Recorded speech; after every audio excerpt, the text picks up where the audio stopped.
ताला ने हर इंसान को एक अलग फितरत पर पैदा किया। हर इंसान दूसरे इंसान से अपनी फितरत की वजह से, अपनी ख़ास फितरत की वजह से, अपनी ख़ास पर्सनैलिटी टाइप की वजह से डिफरेंट होता है। अच्छा जी, तो इसको समझना क्यों ज़रूरी है कि कौन से बंदे की कौन सी पर्सनैलिटी टाइप है और इसकी कहाँ कहाँ पर ज़रूरत पड़ती है। बहुत सी जगहों पर इसकी ज़रूरत पड़ती है। सबसे पहले तो घर से शुरू कर दिया जाए। एक माँ को पता होना चाहिए कि उसका कौन सा बच्चा किस फितरत पर है, कौन सी उसकी पर्सनैलिटी टाइप है। अगर माँ ये बात समझ लेगी तो उसको उसकी तरबियत करने में क्या हो जाएगी, आसानी होती है।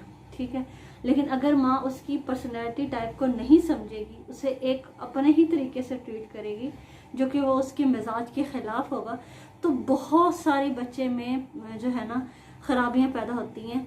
पर्सनैलिटी डिसऑर्डर्स जो है ना वो जन्म लेते हैं, जैसे कि मल्टीपल पर्सनैलिटी डिसऑर्डर है। इस तरीके से बच्चे बागी हो जाते हैं। 100 मसाइल जो बनते हैं वो इसी वजह से बनते हैं कि हम बच्चे की पर्सनैलिटी टाइप को नहीं डिस्कवर करते, ना उसको जानने की कोशिश करते हैं, एक अपने ही डंडे वाले तरीके से उसको ट्रीट करते हैं। तो वो हर बच्चा हर एक के लिए हर वे जो होता है ना वो मुनासिब नहीं रहता। तो इसलिए, और दूसरा जो शादीशुदा हजरात हैं उनमें एक हस्बैंड और वाइफ जो कि माशरे की बुनियाद है, उनके दूसरे को समझना, उनकी एक दूसरे की पर्सनैलिटी टाइप को जानना बहुत ज़रूरी है। अगर वो एक दूसरे की पर्सनैलिटी टाइप को जान, चाहे वो एक दूसरे से अपोजिट ही क्यों ना हो, लेकिन अगर वो जान गए, समझ गए, तो वो एक दूसरे को अंडरस्टैंड करते हुए एक दूसरे को जीने का हक दे सकते हैं। वो कहते हैं कि अपने जो है एक उसको एक स्पेस दे सकते हैं एक दूसरे को कि उसका ये लाइफस्टाइल है, उसका ये मिजाज है, आपका ये मिजाज है, तो उसको अंडरस्टैंड करते हुए लाइफ को चलाना है। तो ये चीज़ें इससे बहुत ज़रूरी होती है। फिर तीसरी चीज़ कहाँ, जब हम बच्चों की करियर काउंसलिंग करते हैं, बच्चों के लिए उसका प्रोफेशन चूज़ करना होता है, उस टाइम भी उसकी पर्सनैलिटी, उसकी फितरत को जानना बहुत ज़रूरी है। उसके मिजाज को जानना समझना बहुत ज़रूरी है, ताकि वो अपना जो करियर है वो अपने मिजाज के लिहाज से चूज़ करे और उसी में वो जाए और उन्हीं सब्जेक्ट्स को पढ़े। तो मैंने कहा बाकी अगर मैं बच्चों के हवाले से वीडियोस बनाऊं कि उनकी कैसे तरबियत की जाए या करियर काउंसलिंग को बनाऊं, सबसे पहले तो ये जान लेना ज़रूरी है कि भाई पर्सनैलिटी टाइप्स होती कितनी किस्म की हैं और कौन से लोग किस किस्म के होते हैं, ताकि फिर बाकी चीज़ों को समझना करना हमारे लिए काफ़ी ज़्यादा आसान हो जाता है। तो इसलिए मुझे जो पहले लगा कि आप पर्सनैलिटी टाइप को लाजमी जानें। अच्छा जी, आज की इस वीडियो में पर्सनैलिटी टाइप पर बात होगी। तो दुनिया में इस टाइम 16 किस्म के लोग मौजूद हैं, 16 मुख्तलिफ किस्म की पर्सनैलिटीज़ हैं। ये कहाँ से ये नज़रिया आया, किसने ये थ्योरी पेश की, तो ये मैं थोड़ा सा इसका हिस्ट्री ब्रीफली डिस्कस करने के बाद आगे हम लोग चलते हैं। तो ये जो था ना, हमारे पास कार्ल यूंग एक साइकोलॉजिस्ट थे, उन्होंने एक्चुअली ये थ्योरी पेश की थी, लेकिन उसकी थ्योरी को जो इम्प्लीमेंट किया था मज़ीद आगे, वो अमेरिकन 2 लेडीज़ थी, एक बेटी और एक माँ, और उसका जो मदर थी उसका नेम था कैथरीन और जो उसकी बेटी थी उसका नेम था इसाबेल। तो इन दोनों ने दूसरी जंग अजीम की बात है, तो इन दोनों ने इसकी थ्योरी को पढ़ा, उन्हें बहुत अच्छा लगा। फिर उन्होंने 100 क्वेश्चंस का एक क्वेश्चनायर बनाया जिसको MBTI का नाम देते हैं।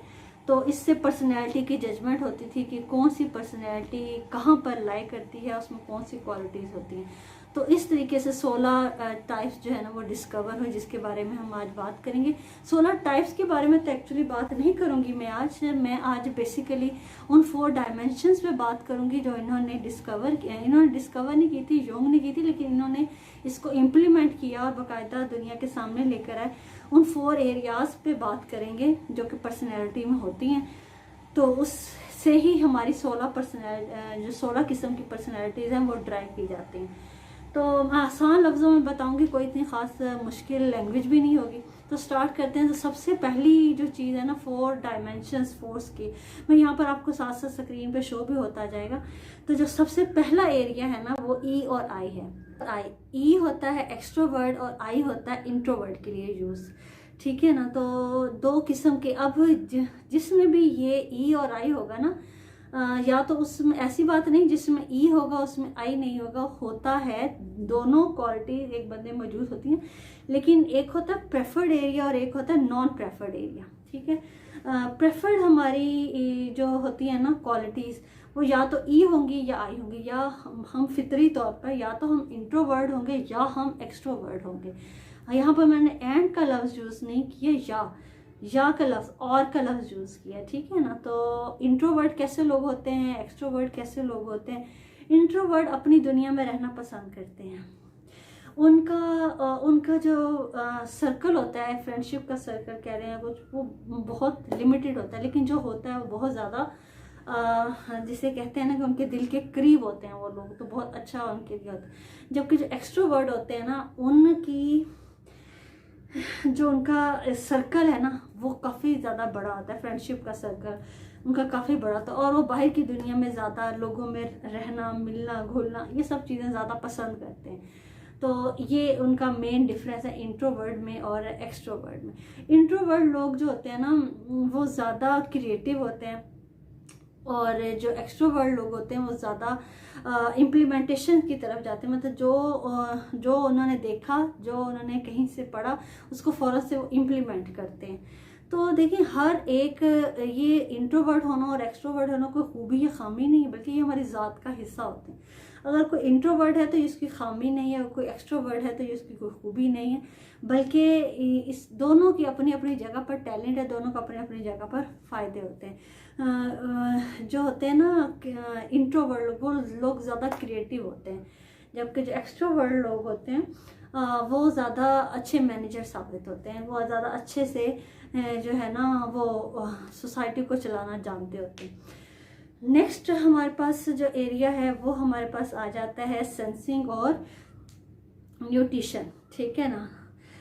ये एरिया इस तरह बेस करता है कि हम कोई भी जो इन्फॉर्मेशन लेते हैं वो किस तरीके से लेते हैं। सेंसिंग में हम 5 सेंसेस से ले रहे होते हैं, ठीक है ना। जो हमें दिख रहा होता है हम उसकी बेस पर इंफॉर्मेशन को ले रहे होते हैं, जबकि जो इंट्यूशन होते हैं, एन के जो लोग होते हैं, वो 6 सेंस पर ज़्यादा बिलीव करते हैं, 6 सेंस पर ज़्यादा भरोसा करते हैं। वो फ्यूचर को देख रहे होते हैं प्रेजेंट की निस्बत, और जो कि सेंसिंग वाले लोग होते हैं वो प्रेजेंट को देखते हैं फ्यूचर की निस्बत, यानी कि वो प्रेजेंट में रहना पसंद करते हैं। तो जबकि जो एन की औरत होगी ना, न्यूट्रिशन की, वो क्योंकि इमेजिनेटिव होती है, क्रिएटिव होती है, तख़यलाती दुनिया में, ख्वाबों की दुनिया में रहना, और वो फ्यूचर को ज़्यादा देख रही होती है, प्रेजेंट को इतना वो नहीं है। वो ये देखती है कि ऐसा हुआ है तो इसका आगे रिजल्ट क्या निकलेगा। जबकि जो सेंसिंग वाली औरत होगी वो, या मर्द होगा, वो ये देखेगा क्या करना है और कैसे करना है, और एन वाला ये देखेगा कि जो हुआ है अब उसका रिजल्ट क्या निकलेगा, फ्यूचर में उसके क्या है एस्पेक्ट्स या इम्पैक्ट देखने में हमें मिलेंगे। तो तीसरा एरिया जो है वो है हमारे पास थिंकिंग और फीलिंग का, टी और एफ। ऐसी बात नहीं कि जिसमें टी होगा उसमें एफ नहीं होगा, उसमें एफ वाली क्वालिटी भी होंगी, लेकिन ज़्यादा जो होगा वो टी होगा। इस तरीके से जो जिसमें एफ वाली क्वालिटी ज़्यादा होगी उसमें टी की क्वालिटी, ऐसा नहीं कि सिरे से होंगी नहीं, होंगी सही उसकी क्वालिटीज़, उसकी ट्रेड्स, लेकिन उसका जो प्रेफर्ड एरिया है वो जो है वो टी ही होगा, ठीक है ना। तो इस तरीके से अब टी और एफ में क्या डिफरेंस। जो टी वाले लोग होंगे ना वो आपको थिंकर्स होंगे, वो चीज़ों को समझने वाले, करने वाले, और फैसला साजी में एक्चुअली ये एरिया काम देता है कि वो किस तरीके से फैसला करते हैं। वो नफ़ा और नुकसान देखते हैं हर चीज़ का, जिस चीज़ में नफ़ा है लॉजिकल होते हैं और वो करते हैं। लेकिन जो फीलिंग वाले लोग होते हैं, एफ वाले लोग होते हैं, वो नफ़ा नुकसान नहीं देखते, वो ये देखते हैं कि हमने जो फैसला किया इसका लोगों पर क्या असर पड़ेगा, इस फैसले का क्या असर पड़ेगा। वो लोगों की फीलिंग्स को देखते हुए डिसीजंस लेते हैं कि इसके माशरे पर क्या असरात होंगे, ठीक है। वो नफ़ा नुकसान नहीं देख रहे होते, वो फीलिंग्स को, इमोशंस उनके ऊपर हावी होते हैं। तो ये मेन डिफरेंस होता है। तो फैसला, मेरा ख्याल है कि हमेशा फैसला ना वो दिल से फैसला करने वाले होते हैं जो कि फीलिंग्स को मानते हैं, और जो तो थिंकर्स होते हैं, टी वाले लोग होते हैं, वो ज़्यादा नफ़ा नुकसान देखते हैं हमेशा। तो ये अच्छे ऑर्गेनाइजर्स होते हैं, अच्छे बिजनेसमैन होते हैं, अच्छा बिल्डिंग को खड़ा करने वाले, किसी बिजनेस को खड़ा चलाने वाले होते हैं, क्योंकि ये नफ़ा नुकसान को, इन चीज़ों को हमेशा पहले मद्देनज़र रखते हैं। मेरा जहाँ तक ख्याल है कि फ़ैसला करते वक्त आपको ईमान की बुनियाद पर फैसला करना चाहिए, ठीक है ना। जो हमारा ईमान कहता है उस पर फैसला करना चाहिए। लास्ट डायमेंशन जो है, लास्ट एरिया जो है वो हमारे पास है जजिंग और परसीविंग, जे और पी। जो जे वाले लोग होंगे ना वो आपको बहुत ऑर्गेनाइज, बहुत स्ट्रक्चर्ड नज़र आएंगे, और जो पी वाले लोग होंगे ना वो आपको ना ऑर्गेनाइज नहीं होते, वो बस खुद बेसाख्ता, खुद साख्ता, आखिरी लम्हात में काम करने वाले, और यानी कि वो ना किसी एक प्रॉपर जो सिस्टम होता है उसमें बंद कर नहीं रह सकते। वो आज़ाद होते हैं, मतलब उनको ये होता है कि उनको किसी सिस्टम में, यानी कि ये रूटीन है सुबह की, ये स्केड्यूल है, इसको आपने फॉलो करना है, कई साल तक इस तरह आपको चलना है, वो इस तरीके से नहीं होते जो परसीविंग लोग। इसकी एक सिंपल मिसाल दूँ कि जो जजिंग वाले लोग होते हैं ना उनको आदत होती है, अगर उन्होंने किसी जगह पहुंचना है वो आधा घंटा पहले तैयार होंगे, उस जगह पर पहुंच जाएंगे, ऑर्गेनाइज होंगे, वहाँ पर उनका पूरा दिन का एक शेड्यूल बना हो तो उसके अकॉर्डिंग वो चलते हैं। जबकि वो जो होते हैं ना पी वाले लोग, वो आखिरी लम्हों में भाग दौड़ कर अपना काम करने वाले होते हैं, मतलब वो डेड लाइन का वेट करते हैं कि अच्छा इस चीज़ में कितना टाइम रह गया, अगर 2 दिन है तो वो आखिरी दिन में, आखिरी लम्हात में वो काम करेंगे। उनको भाग दौड़ कर चाहे करना पड़े, लेकिन वो उसी टाइम में करते हैं, वो हमेशा किसी भी जगह पर टाइम से पहुँचने वाले नहीं होते। अच्छा एक बात बता दूं कि इनमें से जितनी भी ये सारी ट्रेड्स हैं, जितनी पर्सनैलिटी टाइप है, ऐसी बात नहीं कि आप दूसरी सीख नहीं सकते, आप वक्त के साथ सीखते हैं, कुछ हाथ से आपको सिखाते हैं, आप सीख जाते हैं, और सीखना चाहिए भी। लेकिन एक होता है कि आपकी फितरत है जिसमें आपको मज़ा आता है, आपकी नेचुरली आप वैसे होते हो, तो ये उस बेस पर ये 4 डायमेंशन है। लेकिन हम सीखते जो है ना वो दूसरी चीज़ें भी हैं ताकि हमारी पर्सनैलिटी नॉर्मल रहे। हम ये ना हो कि हम किसी एक ही उसमें बह रहे हों, क्योंकि अगर आप किसी एक ही उसमें होंगे ना, पर्सनैलिटी टाइप में रहेंगे और दूसरों को नहीं सीखेंगे, दूसरी चीज़ों को नहीं सीखेंगे, तो आप बैलेंस आपकी लाइफ नहीं होगी। तो लेकिन यह है कि फितरत पर जिस तरह आपको पैदा किया गया वो उस बेस पर ये सारी चीज़ें मैं बयान कर रही हूँ, तो वो इस तरह भाग दौड़ का आखिरी मिनटों में काम करने वाले हो गए। और जो जजिंग वाले लोग होते हैं वो देखते हैं किस जगह पर मिसमैनेजमेंट, जहाँ उनको मिसमैनेजमेंट नज़र आती है फ़ौरन उसको ठीक करने की कोशिश करते हैं। जबकि ये लोग जो होते हैं ना ये देखते हैं कि हमारे निज़ाम में लोगों में प्रॉब्लम क्या है, उनको उस प्रॉब्लम को सॉल्व करते हैं, उनके रवैयों को कहेंगे कि इसको बदलना है, हमारे मुल्क में क्या गलत चल रहा है, उस चीज़ के पीछे पड़ेंगे, उस नज़रिए के पीछे पड़ेंगे, तो फिर ये उसको ठीक करने की कोशिश करें। ये नहीं प्रॉब्लम सॉल्विंग वाले होते हैं। तो ये हर एक उसकी ना टाइप की अपनी एक खूबी है, एक खामी है, लेकिन कहते ना कि वो पर्सनैलिटी टाइप ठीक नहीं है, ये गलत है, ऐसा कहना बिल्कुल भी ठीक नहीं है, क्योंकि जैसा उसे बनाया, उसे अल्लाह ने बनाया, उसको उस पर्सनैलिटी टाइप पे बनाया है।